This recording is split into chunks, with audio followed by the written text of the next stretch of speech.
ಈ ಚರ್ಚೆಯಲ್ಲಿ ಭಾಗವಹಿಸೋದಕ್ಕೆ ಕೋರ್ಟ್ಗೆ ಹೋಗಿ 12ನೇ ತಾರೀಕುವರೆಗೂ ರಿಲೀಫ್ ಪಡೆದುಕೊಂಡು ಬಂದಿರುವ ಸೌಜನ್ಯ ಪರ ಹೋರಾಟಗಾರರು, ಧರ್ಮಸ್ಥಳ ವಿರುದ್ಧ ಹೋರಾಟಗಾರರು ಮತ್ತು ಸಾಮಾಜಿಕ ಕಾರ್ಯಕರ್ತರು ಟಿ ಜಯಂತ್ ಅವರು ನಮ್ಮೊಂದಿಗಿದ್ದಾರೆ. ಸರ್, ತಮಗೆ ವಿಶೇಷ ಕಾರ್ಯಕ್ರಮಕ್ಕೆ ಸ್ವಾಗತ.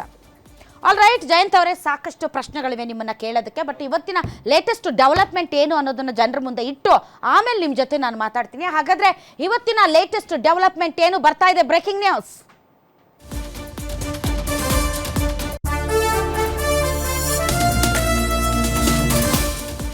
ಧರ್ಮಸ್ಥಳದಲ್ಲಿನ ಅಸಹಜ ಸಾವುಗಳು ಸತ್ಯನಾ ಕಟ್ಟುಕಥೆನಾ? ತಾವೇ ಕೊಟ್ಟ ಕೇಸನ್ನ ರದ್ದು ಕೋರಿದ್ಯಾಕೆ ಹೋರಾಟಗಾರರು? ಹೈಕೋರ್ಟ್ಗೆ ರಿಟ್ ಅರ್ಜಿ, ಬಂಧನ ತಪ್ಪಿಸಿಕೊಳ್ಳಲು ಕಸರತ್ತ. ಎಸ್ಐಟಿ ವಿರುದ್ಧ ಅಸಮಾಧಾನನ, ಕೇಸ್ನಲ್ಲಿ ನುಣುಚಿಕೊಳ್ಳಲು ಯತ್ನಾನ? ಸತ್ಯಾಂಶ ಹೊರಬರೋ ಹೊತ್ತಿನಲ್ಲೇ ಶುರುವಾಯ್ತಾ ಮಹಾ ಹೈಡ್ರಾಮಾ. ಎಸ್ಐಟಿ ಡ್ರಿಲ್ಗೆ ಕಂಗಾಲಾಗಿ ಹೈಕೋರ್ಟ್ ಮೆಟ್ಟಿಲೇರಿದ್ರ ಹೋರಾಟಗಾರರು. ಇಡೀ ಕೇಸ್ನ ಮೂಲವಾಗಿರುವ ಎಫ್ಐಆರ್ ಸಂಖ್ಯೆ 39/2025 ರದ್ದತಿಗೆ ಮನವಿ. ಧರ್ಮಸ್ಥಳ ಬುರುಡೆ ಗ್ಯಾಂಗ್ಗೆ ತಾತ್ಕಾಲಿಕ ರಿಲೀಫ್ ಕೊಟ್ಟಿದ್ದಾರೆ ಅಂತಿದ್ದಾರೆ ಎಲ್ಲರೂ. ಪ್ರಕರಣದ ಎಸ್ಐಟಿ ತನಿಖೆಗೆ ನವೆಂಬರ್ 12ರವರೆಗೂ ತಾತ್ಕಾಲಿಕ ತಡೆ. ಮಟ್ಟಣ್ಣನವರ್, ತಿಮರೋಡಿ, ಜಯಂತ್ಗೆ ಸಿಕ್ತಾ ಕೊಂಚ ರಿಲೀಫ್. ಸತ್ಯಾಂಶ ಹೊರಬರೋ ಹೊತ್ತಿನಲ್ಲೇ ಶುರುವಾಯ್ತಾ ಮಹಾ ಹೈಡ್ರಾಮಾ. ಬುರುಡೆ ಗ್ಯಾಂಗ್ ಮಾತು ಕೇಳಿ ಎಸ್ಐಟಿ ರಚನೆ ಮಾಡಿ ಗುಡ್ಡ ಆಗಿದ್ರು. ಇಷ್ಟು ದಿನ ಮಾಡಿದ ಇವರ ನಾಟಕಕ್ಕೆ ಹೊಣೆ ಯಾರು ಅಂತ ಬಿಜೆಪಿ ಕಿಡಿ. ಒಳ ರಾಜಕೀಯ ಇದೆ ಅನ್ನೋ ಮಾತಿಗೆ ಈಗಲೂ ಬದ್ಧ ಎಂದ ಡಿಕೆ ಶಿವಕುಮಾರ್. ಅಪರಾಧ ಮಾಡಿ ತಪ್ಪಾಯ್ತು ಅಂದ್ರೆ ಕ್ಷಮಿಸೋ ಕಾನೂನು ಇದಲ್ಲ ಅಂತ ಇಂಡೈರೆಕ್ಟ್ಲಿ ವಾರ್ನ್ ಮಾಡಿದ್ದಾರೆ ಡಿಕೆ ಶಿವಕುಮಾರ್.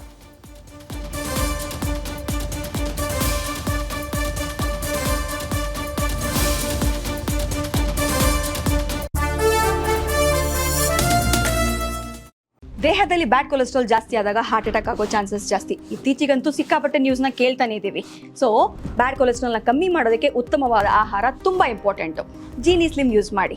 ಕರೆಕ್ಟ್, ಜೀನಿ ಸ್ಲಿಮ್ನಲ್ಲಿರುವಂತಹ ಎಷ್ಟೋ ಆಹಾರ ಧಾನ್ಯಗಳು ಕೊಲೆಸ್ಟ್ರಾಲ್ ಲೆವೆಲ್ನ ಕಮ್ಮಿ ಮಾಡೋದಕ್ಕೆ ಹೆಲ್ಪ್ಫುಲ್ ಆಗುತ್ತೆ. ಸೊ ಹೆಲ್ದಿ ಆಗಿರಿ, ಜೀನಿ ಸ್ಲಿಮ್ನ ಯೂಸ್ ಮಾಡಿ. ನವೆಂಬರ್ 12ರವರೆಗೆ ತಾತ್ಕಾಲಿಕ ತಡೆ ಕೋರ್ಟ್ನಲ್ಲಿ ಲಭಿಸಿದ ಮೇಲೆ ಜಯಂತ್ ಅವರೇ, ಭಾಳಷ್ಟು ಜನ ಪೊಲಿಟಿಕಲ್ ಲೀಡರ್ಸು ಇವತ್ತು ರಿಯಾಕ್ಟ್ ಮಾಡಿದ್ದಾರೆ. ನೀವು ಅದನ್ನು ಕೇಳಿಸ್ಕೋಬೇಕು. ಅವ್ರ ಫೇಸು ತೋರಿಸಿವಿ, ಕರೆದಿದ್ದೀವಿ ಅವ್ರು ನಮ್ಗೆ ಎಷ್ಟು. ಓಕೆ, ಸೊ ತಾತ್ಕಾಲಿಕ ತಡೆ ಸಿಕ್ಕ ಮೇಲೆ ಭಾಳಷ್ಟು ಜನ ಪೊಲಿಟಿಷಿಯನ್ಸ್ ಇವತ್ತು ರಿಯಾಕ್ಟ್ ಮಾಡಿದ್ದಾರೆ. ಯಾರ್ಯಾರು ಏನೇನು ಮಾತಾಡಿದ್ದಾರೆ ನಿಮ್ಮ ವಿಚಾರಕ್ಕೆ ಅನ್ನೋದನ್ನು ನೀವು ಕೇಳಿಸ್ಕೋಬೇಕು. ಆಮೇಲೆ ನಾನು ನಿಮ್ಮ ಹತ್ರ ಅದಕ್ಕೆ ರಿಯಾಕ್ಷನ್ ಕೇಳ್ತೀನಿ. ಬನ್ನಿ ನೋಡೋಣ. ಈ ದೇಶದಲ್ಲಿ, ಈ ನಾಡಿನಲ್ಲಿ ಒಂದು ಕಾನೂನಿದೆ.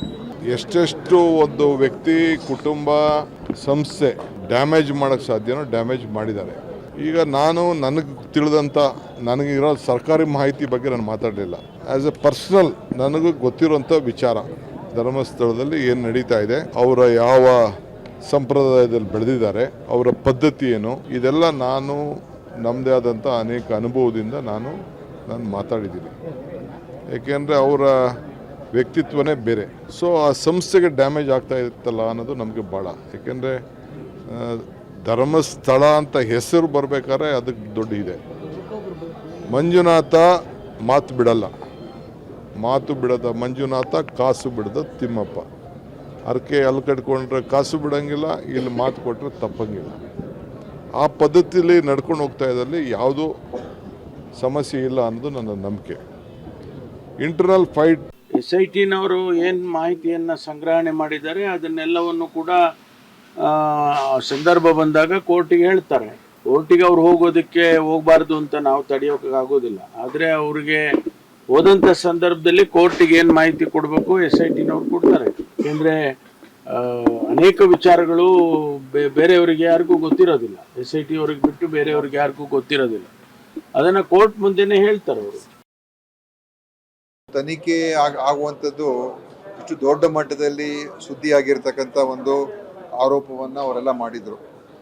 ಈಗ ನಾವು ವಾಪಸ್ ತಗೊಳ್ತಿದ್ದು ಹೇಳಿದ್ರೆ ನನಗೆ ನೋಡುವಂಥದ್ದು ಅಲ್ಲಿ ಯಾವುದೇ ರೀತಿಯ ಕಾನೂನಿನ ಚೌಕಟ್ಟಿನಲ್ಲಿ ಅದಕ್ಕೆ ನಾವು ಅವಕಾಶ ಕೊಡೋದು ಭಾಳ ಕಷ್ಟ ಆಗ್ತದೆ. ಯಾಕೆಂತ ಹೇಳಿದ್ರೆ ಯಾವ ಒಂದು ಸಂಚಲನ ಇಡೀ ದೇಶದಲ್ಲೇ ಮೂಡಿಸಿದ್ರು. ಈಗ ಮತ್ತೆ ನಾವು ಬಂದು ಅದು ಯಾರ್ದು ವಾಪಸ್ ತೊಗೊಳ್ಬೇಕು ಅಂತ ಹೇಳ್ತಾ ಇದ್ರು ನನಗೆ ಗೊತ್ತಿಲ್ಲ. ಕಂಪ್ಲೇಂಟೇ ಹೇಳ್ತಾ ಇದ್ದಾರಾ ಅಥವಾ ಇನ್ನೊಬ್ರು ಬೇರೆ ಯಾರು ಹೇಳ್ತಾ ಇದ್ದಾರೆ ಗೊತ್ತಿಲ್ಲ. ಆದರೆ ತನಿಖೆ ಮುಂದುವರೆದಿದೆ. ತನಿಖೆ ಒಂದು ಕೊನೆಯ ಹಂತಕ್ಕೆ ಬರ್ತಾ ಇರುವಂತ ಸನ್ನಿವೇಶ. ಇಡೀ ಧರ್ಮಸ್ಥಳದ ಸುತ್ತ ಇರ್ತಕ್ಕಂಥ ಗುಡ್ಡ ಬೆಟ್ಟಗಳನ್ನೆಲ್ಲ ಕೂಡ ಅಗದು ಏನು ಒಂದು ಇರಿನೂ ಕೂಡ ಸಿಗ್ಲಿಲ್ಲ. ಈಗ ಇವ್ರ ಮೇಲೆ ನಮ್ಮ ಮೇಲೆ ಎಲ್ಲ ಅನುಮಾನ ಶುರು ಆಗ್ಬಿಟ್ಟಿದೆ, ಹಾಗಾಗಿ ತಪ್ಪಾಯ್ತು, ನಮ್ಮ ಮೇಲೆ ಇರ್ತಕ್ಕಂಥ ಕೇಸ್ಗಳನ್ನು ವಾಪಸ್ ತೆಗೆದುಕೊಳ್ಳಿ ಅಂದ್ರೆ ಇಡೀ ಸಿಟಿ ಮಧ್ಯದಲ್ಲಿ ಚಪ್ಲಿಯಿಂದ ಹೊಡೆಯೋದು.